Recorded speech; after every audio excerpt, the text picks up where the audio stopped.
Hi, my name is Karen Holmes. I'm the founder and director of the World Peace Organization for the One World Government. I wanted to share with you some insights on racism and on the issues of slavery and the issues of how it evolved and where it came from. Things that I was told as part of my education, so to speak, in spirituality that led to world peace. Racism is a combination of 5 power games based on revenge. So what we have is a structure right now that allows revenge to be considered okay. It's not okay because, but at the same time, what we have is our U.S. military.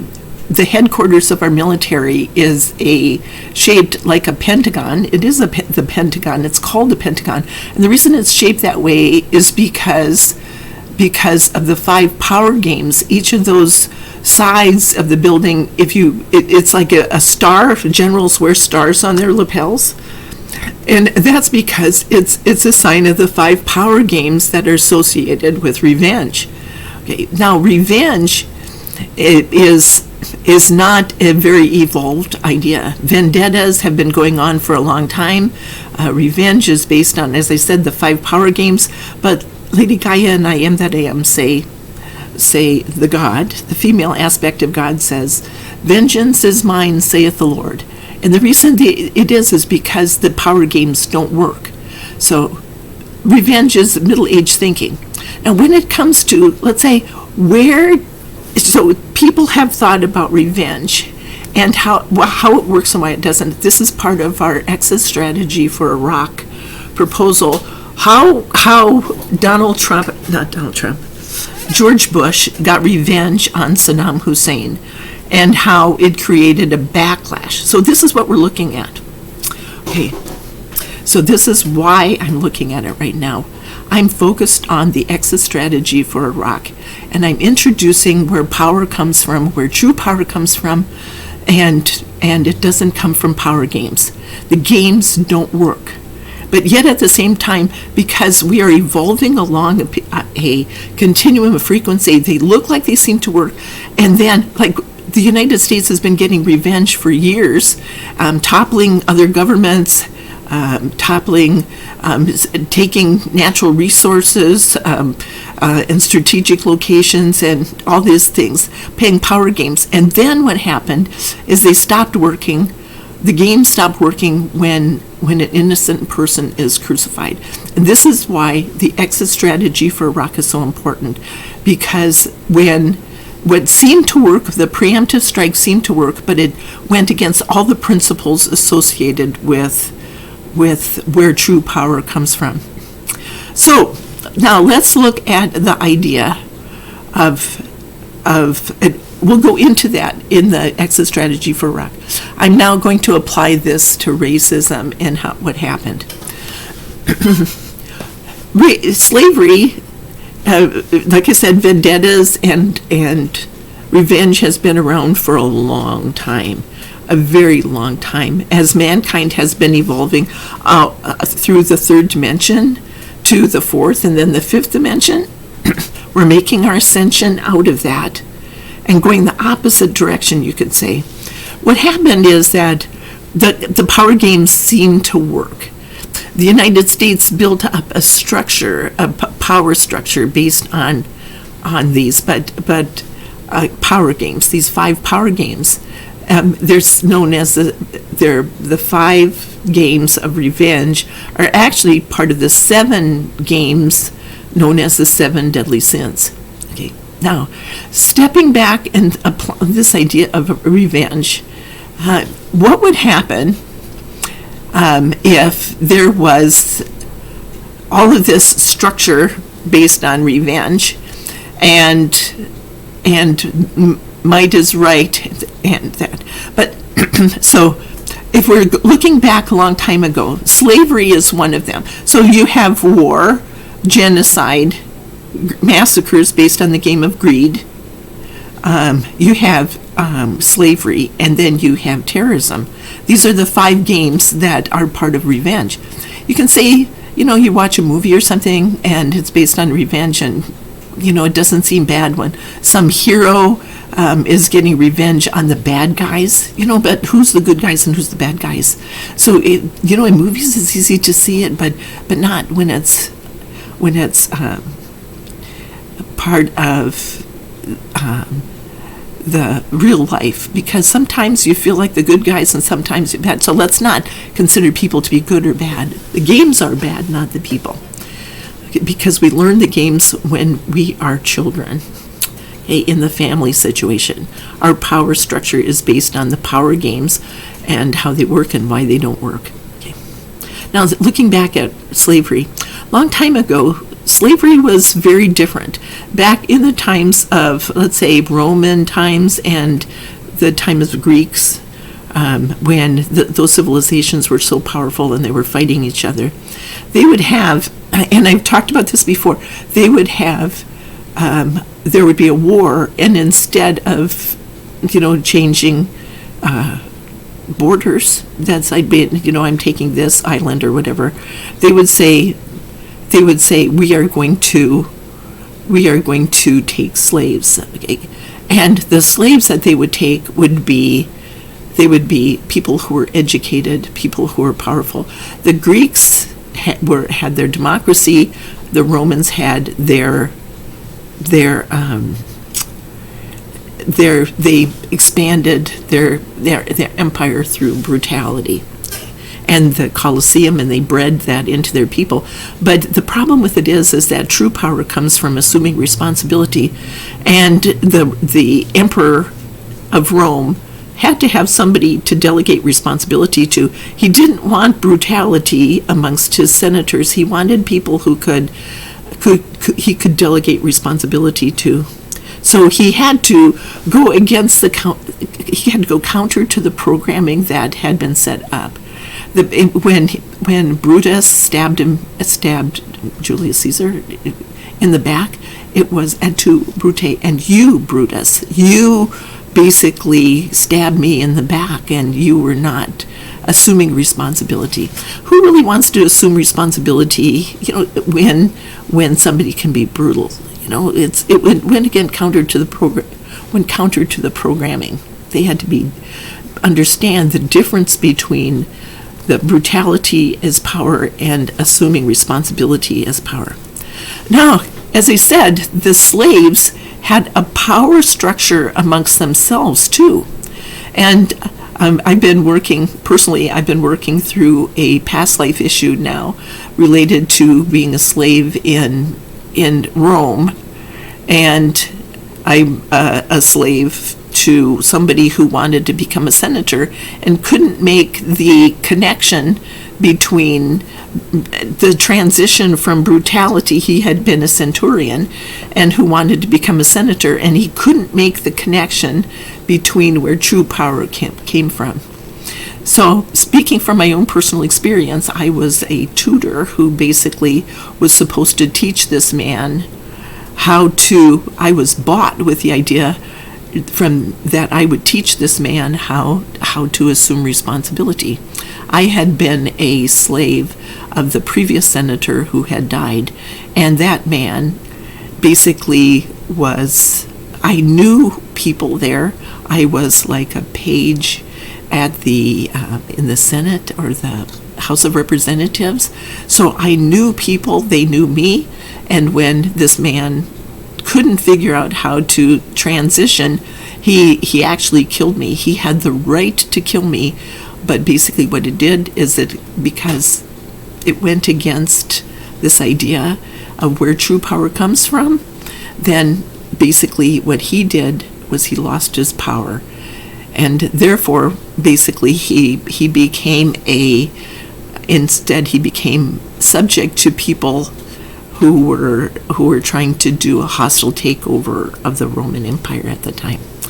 Okay, so then what happened was you had in Africa, we're looking now at racism, and we're looking at the revenge associated with it. It's all based on a misunderstanding of where power comes from. Okay, so this is the insight that I got. And so I'm sharing, first of all, this information about Rome and where true power comes from. I was murdered, and that collapsed this man's power base. I was so powerful in terms of what was going on at the time in the Senate that it collapsed this man's power base. My death collapsed that man's power base. Okay, now let's separate this out, or let's carry this idea into the future and look at slavery, how slavery functioned in Africa. Okay, you would have, if you look at Africa, you think of it as being all one homogeneous idea, and that's not the case at all. Many tribes, but many different languages have evolved in Africa. There is a ethnologue is a, I don't remember if it's org or .com. I don't remember the website. I just remember ethnologue. About the languages in Africa. In one country, I think there's like 200 different kinds of 200 different tribal languages that still exist in Africa. And so think about that, the Democratic Republic of Congo with 200 different tribes. And those tribes had a ruler, and they had their own legal structure. And then what they did was, to keep their power base, I mean, they didn't have strong structures that they lived in. They didn't have brick walls with steel doors and things like that. They didn't have a lot of security, so they had their structure based on the people who supported them. But then when somebody started to rise in power because they were assuming responsibility in the tribe, then those people became a threat to the leadership, and they would sell them into slavery to another tribe. That was the structure that they had at that time. Anybody who was a threat to them, they would sell into slavery. Okay, now, in the other tribe, they had less power, but they still had a structure that was so powerful because they had been sold into slavery. It was something that they were still strong, so they had to be held down in their own structure, but yet, so that slavery was a way that they were able to maintain the power of the old people, the old full structure. The only problem with it is that power comes not from brutality, it comes from assuming responsibility. So there was always this power structure. When the white people came now into Africa, into the Democratic Republic of Congo, this is where things got kind of weird. And it was because the rulers in Europe it became fashionable where they got their diamonds and where they got all their rubies and all these crowns and the jewels. There isn't a lot of, England, for example, has tin, and they have silver, and they have different things like that, but there's not a lot of diamond mines in England. So what they did was to get all their diamonds and for their crowns and their jewels and things like that, all the scepters and the different tiaras, what they did was they got them in Africa, where the diamonds basically are like rocks on the ground. So what they did was they wanted colonies. They colonized Africa with the idea, because they had their military, they would go in there and they would colonize, they would send people in and take control of that, and they're coming from another place, and then they misunderstood where people were coming from. They were saying, this is in the Democratic Republic of Congo, it was King Leopold of Belgium. He basically was one of the last people to want one of those colonies, so that's when the Stanley and Livingston story came about, and this idea of colonizing and getting power. And I've talked about this in another video. But then what they did was they realized that the people were, why would you sell your own people? They didn't understand it. What kind of savages are these that sell their own people? They didn't realize about this power structure that was there. They just saw savages and they said, well, you don't look like us, we're different. And that's when the genocide started there, is because there was this sense of judgment against them.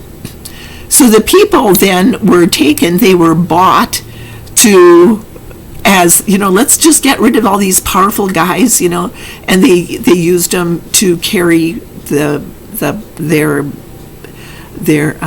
luggage, so to speak, up the rapids at the Congo River.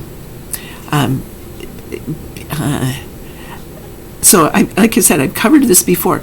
Now, then what happened is they were selling the people into slavery. This was not just that time period, but they were selling people into slavery before that. It wasn't just King Leopold, because it had been happening for a long time. But before that time period, before this big misunderstanding occurred, there was this idea of, we need strong people working for us. It was the idea that it was this misunderstanding about selling people who had the power, and then that was taken advantage of by the slavers who were allowing the people to sell their own people into slavery to come to the United States. And that's when the judgment occurred. Okay, so putting people down and then allows people to judge them. And these people are savages. They weren't savages. They had very sophisticated societies, legal societies and things like that, but they just did it with the way the power structure was. And because of the long evolution of where we were 60,000 years ago. Our ancestors came from that area. Most of them came from that area and went up through the Saudi Arabia area into the Middle East and then into Europe. And so all of our ancestors basically came there, but because they didn't move very far, things hadn't changed very much in that time period. So they evolved slower and more steady than the people who were forced into different environments. Okay, but at the same time, they had developed very sophisticated, more sophisticated societies, and the tribes and things like that, and how they got along and things like that. Now, that's just part of history. So now, as people moved to the United States, then what happened is you had these strong people, and the people who were sold into slavery to the white people and the slavers, and then the people who were stolen and the people who were brought over.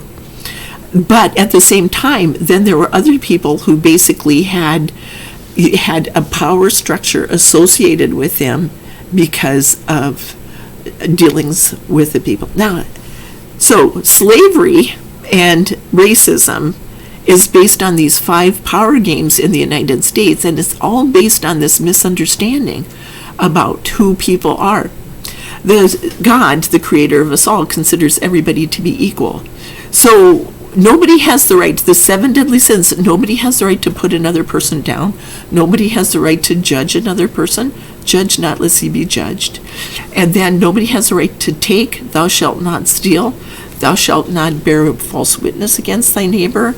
And you see what I mean? And then everybody has the unalienable right to have a voice in their government. So racism has nothing to do with God. Racism is an act of revenge, and God does not get revenge on anybody. So what we have is a series of misunderstandings associated with racism.